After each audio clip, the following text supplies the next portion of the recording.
baik-baik. Sebuah kemenangan, terkadang ada saja orang-orang yang hendak menjegal supaya kemenangan itu tidak bisa terjadi. Kalau dalam sepak bola, saudaraku ya, sebelum 90 menit apapun terjadi tetap bertanding seperti itu. Nah saudara, mari perhatikan di ayat yang ke-13. Ketika para tua diberkati seperti ini, dan berkata, kamu mengatakan bahwa murid-muridnya datang malam-malam dan mencurinya ketika kamu sedang tidur. Ketika Yesus bangkit, banyak orang itu melihat kebangkitan Tuhan. Bahkan mereka melihat bagaimana Yesus datang dengan kemuliaannya. Tetapi yang banyak para penjaga ketakutan, dan mereka datang kepada para tua-tua dan berkata seperti ini, Tuhan, ini bagaimana terjadi? Ini dalam bahasa saya, saudara. Bagaimana ini terjadi? Yesus bangkit. Aku melihatnya. Bahkan batu yang besar itu digulingkan dengan kemuliaannya. Tetapi para imam-imam, para tua-tua berkata, kowe rasa ngomong kowe. Karena apa? Kowe nak ngomong kowe, nanti semakin tersiar kabar banyak orang-orang Yahudi akan ikut. Saudara, mari tangkap ini. Sebuah keberhasilan, ingatlah baik-baik, tidak semua orang itu bersuka cita. Betul? Setuju ya? Ketika keberhasilan kita, tidak semua orang itu bersuka cita. Ada yang serit, ada yang orang senang, ada yang berusaha untuk menghambat kita. Karena apa? Karena pertama pasti iri hati. Kok kamu bisa berhasil? Aku enggak. Sebuah keberhasilan pasti ada sebuah hambatan. Semakin berhasil, semakin ada hambatan. Mari kita belajar. Ada dua bagian saya bagikan hari ini adalah mengatasi sebuah hambatan. Yang pertama, kepiye? Karena apa? Karena sebuah keberhasilan tadi itu biasanya akan banyak orang yang gak senang dengan kita, susah mencinta kita. Nah, yang pertama, siap sedia. Kenapa saya katakan siap sedia? Nah, dia akan berusaha untuk menyalahkan kita. Yang pertama. Yang kedua, dia akan menuduh kita. Yang ketiga, dia akan menghancurkan kita. Orang-orang yang tidak senang dengan kita, ketika kita berhasil, ingatlah baik-baik, dia akan berusaha untuk menghancurkan kita. Menghancurkan bukan berarti untuk membunuh kita atau mungkin menyakiti kita, tidak. Tapi seringkali menghancurkan nama baik atau menyerang karakter kita seperti itu. Orang-orang yang saya berusaha seperti ini, karena itu pasti pakai sesuatu. Saudara masih ingat ketika gereja ini berhasil, ada orang yang pernah mendengar saya mendengar sampai di telinga saya seperti ini. Oh, gereja kayak ini orang gedungnya toh seperti itu. Kenapa? Karena bertubi-tubi banyak datang masalah. Yang pertama, anak kami meninggal. Yang kedua, Inok jatuh. Yang ketiga, anaknya Mas Wendy meninggal juga. Saudara, bahkan orang berkata, oh orang bikin dunia ini toh, oh orang diberkati toh, orang dunia ini toh seperti itu. Karena apa? Karena mereka mulai menuduh sesuatu yang tidak pasti tadi. Saudara, ini terjadi karena orang-orang yang senang itu karena apa? Karena ingin menghambat maju pertumbuhan. Jika saudara dan saya hari ini seringkali ada orang-orang seperti ini yang mulai menyalahkan kita, mulai menuduh kita, mulai menghancurkan kita, ingatlah baik-baik, berarti saudara sudah ada di depan orang itu. Ada amin? Coba tengok kanan kiri, katakan, kamu sudah di depan seperti itu. Bukan hanya merek motor loh, gitu, semakin di depan. Tetapi saudara kemana di depan? Karena apa? Orang-orang sudah mulai menghancurkan seperti itu, mulai menyalahkan kita, mulai menghancurkan nama baik. Berarti saudara sudah ada di depan orang-orang seperti itu. Karena apa? Karena saudara dan saya seringkali keberhasilan kita dipandang orang. Keberhasilan kita, hidup kita, saudara itu selalu dipandang orang. Saudara dan saya itu seperti ikan dalam akuarium. Pak Yudi punya akuarium yang besar, Mas Putra punya akuarium tapi gak diisi, Pak. Saudara juga akuarium Riwayat durek malah. Ini asuh juga lagi, Pak. Depan akuarium mungkin enggak. Saudara, kalau kita melihat akuarium, ya enggak bisa dilihat dari bawah. Ya toh? Kecuali bawahnya transparan juga. Dari bawah bisa, dari samping bisa, dari belakang bisa, semua transparan seperti itu. Kenapa? Karena semuanya tajam. saudara dan saya seperti ikan dalam akuarium. Dilihat dari manapun itu bisa. Jadi berhati-hatilah dengan tutur kata kita, perbuatan kita, perilaku kita, perilaku kita, kehendak kita, cara pandang kita semua. Kenapa orang melihat kita, dunia melihat kita. Sehingga ingatlah baik-baik, Anda datang Tuhan dalam keadaan apa? Mau dalam keadaan susah, keadaan jerih tulang kita, mau keadaan kita sakit, ingatlah baik-baik tetap andalkan. Ada amin. Ingatlah baik-baik, ingat ini. Jika ada orang-orang yang seperti ini, mulai berusaha menyalahkan kita. Wah itu loh, nggak terjadi seperti itu. Ketika orang mulai menuduh kita, ketika orang mulai menghancurkan nama baik kita, berarti saudara sudah di depan. Saudara, para murid pada waktu itu, ketika Yesus bangkit, ingatlah baik-baik. Para tua agama berkata apa? Para murid mencuri. Para murid itu mencurinya. Ketika kami sudah tertidur, padahal namanya penjaga sebuah prajurit itu ada pergantian shift. Yang pernah bekerja di pabrik pasti ngerti di shift. Kalau sekarang ada 3 shift. Prajurit juga sama. Ketika menjaga sesuatu dia juga punya di shift juga seperti itu. Di shift 3 kali 8 jam sekali di shift. Di shift itu bukan di shift ini bukan, tapi diganti pergantian apa namanya? Pemain yo, pergantian karyawan untuk menjaga seperti itu. Saudaraku, jadi itu sesuatu yang mustahil dan batu yang sangat besar. Murid Tuhan Yesus ada 11 dengan para wanita. Jika dia menggulingkan batu yang sangat besar juga, kayak sesuatu hal yang mustahil. Tapi kalau baik-baik, mahkamah agama para tua-tua berkata, murid-murid Yesus mencuri. Sekalipun mencuri, apakah bisa Yesus bisa bangkit? Belum tentu. Tapi Yesus bangkit, tidak harus curi mayat, tapi Yesus bangkit. Dan ingat baik-baik, ketika Yesus dalam kubur, dia menyerahkan nyawa hari apa? Saya tidak berkata meninggal, saya tidak berkata mati, tapi karena kita tidak mengatakan Yesus mati, tapi Yesus menyerahkan nyawa. Hari apa? Kamis. Oh Jumat. Sehingga kita memperingati hari apa? Jumat Agung. Terus bagiannya hari apa?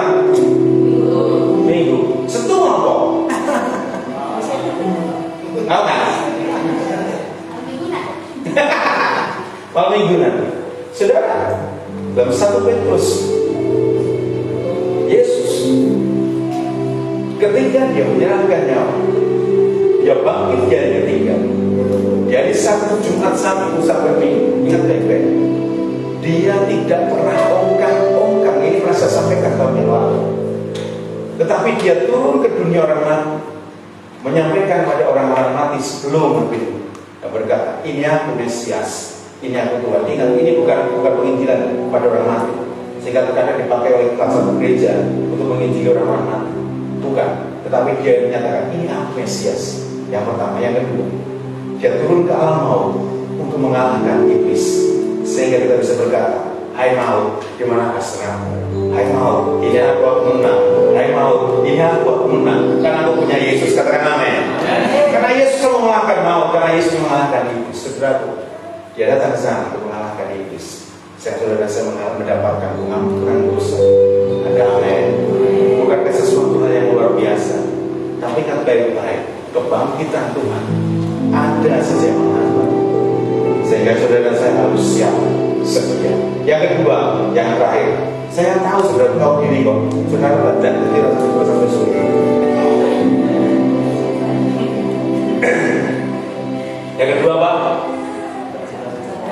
Tidak mencari pembelaan. Mari perhatikan ini. Ketika para prajurit sudah diberi uang sama para tua-tua untuk mengatakan mereka telah mencuri mayat Yesus. Ingat baik-baik, para murid ini tidak melabrak para prajurit. Alkitab tidak pernah mencatat untuk melabrak para prajurit. Ada nggak tertulis di sana? Dari kejadian, dari Matius sampai mungkin Kisah Rasul, Ada nggak Matius ngelabrak para prajurit? Ngelabrak kerja betul. Ngelabraknya apa itu? Di sana ya? Apa? Ya, tapi ngerti maksud saya ya. Saya harap orang-orang sih bukan orang Jawa ini loh. Lagi orang kayak mana ini desa mini lagi nih apa ya? Menyidak terus munek-munek deh ngajak belum? Tidak ada.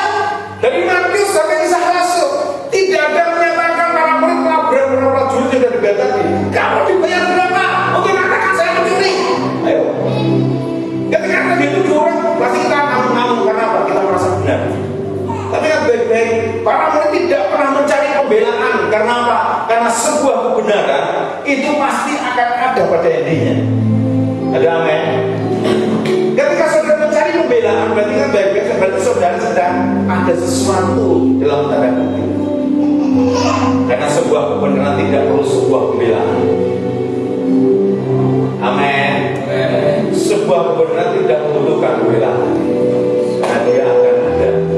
Jadi, saudaraku, saya punya uang. Orang tak ada ilustrasi. Jadi berapa? Maksudku nominalnya. Nilainya 50 ya? Oke.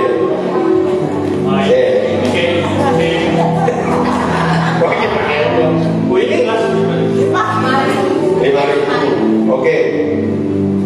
Ini besar mana?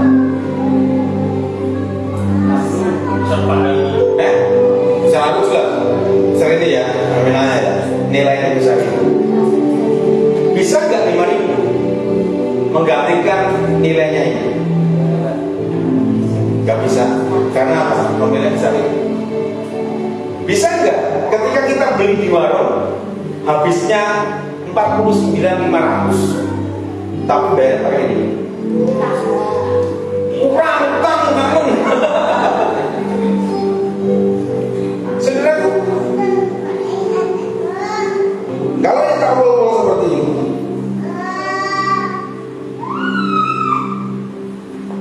nilainya berapa? 50. Kalau ini tetap setrika, supaya tetap tidak berubah, nilainya berapa? 5.000. Tetap 5.000. Jadi kalau yang anu toh, kita awal ini iyo toh, ini kita 5.000 kita tahu. Kalau sudah memilih, ini sudah dari keluarga, gitu. Sehingga ketika mau bocor kan ada penukaran uang baru seperti ini. Terus dengan masing awal seperti ini, pilih mana? Jangan jubel.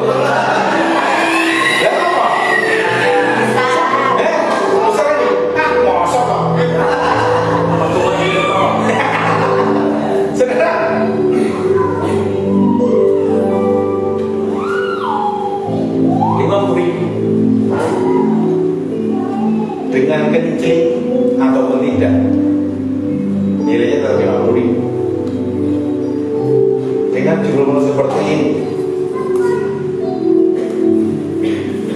ataupun tidak, nilainya tetap 50.000. Bahkan sobek pun disolasi, ya kalau kita bed isolasi pun ya, disolasi pun nilainya tetap 50.000. Dia nggak perlu keluar-keluar.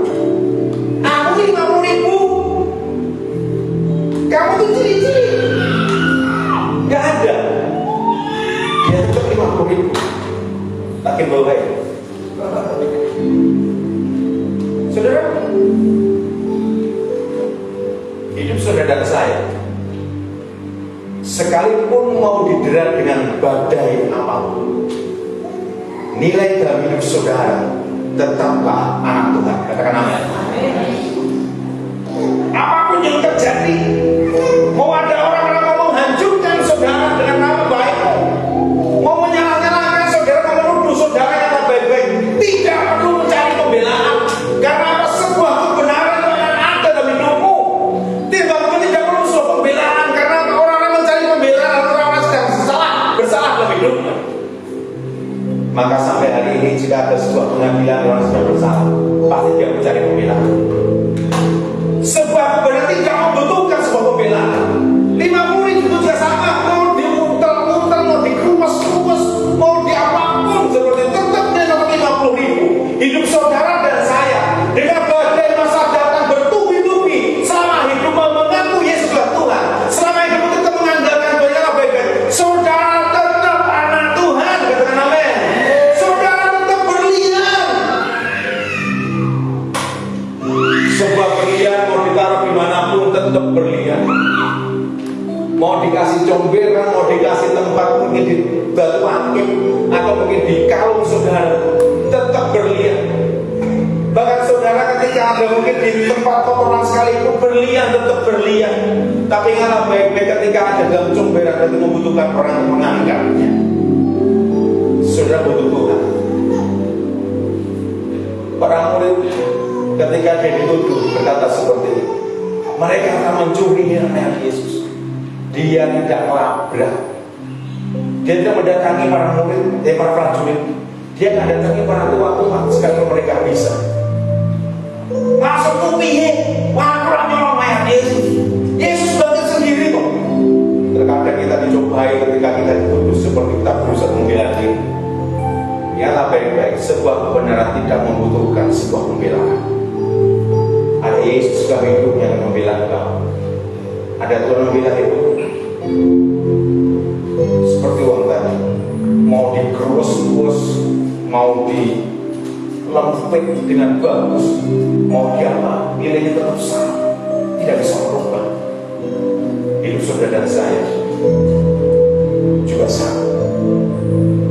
Dalam keadaan apapun tidak bisa berubah. Bahwa pada umat pilihan Tuhan. Masalah boleh sih berganti, tapi kan baik-baik. Tuhan selalu menolong apapun dalam hidup. Dikerus-kerus hatimu, dikerus-kerus hidup, bertubi-tubi dana, berusaha menghancurkan dan menyukai hidupmu dengan baik-baik. Nilai yang tetap sama. Saudara adalah umat pilihan Tuhan. Ada amin.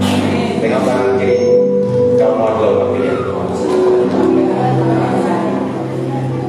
Mainkan usia ini.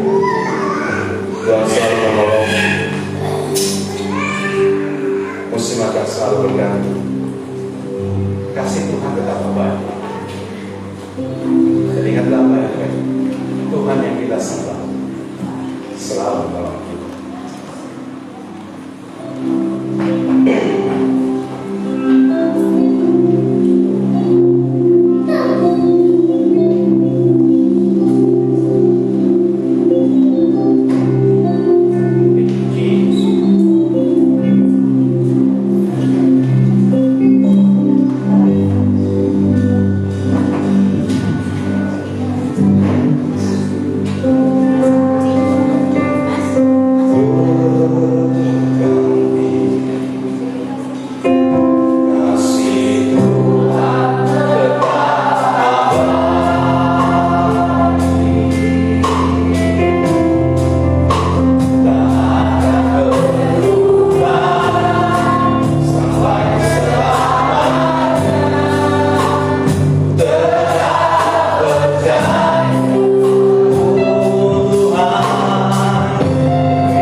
seperti para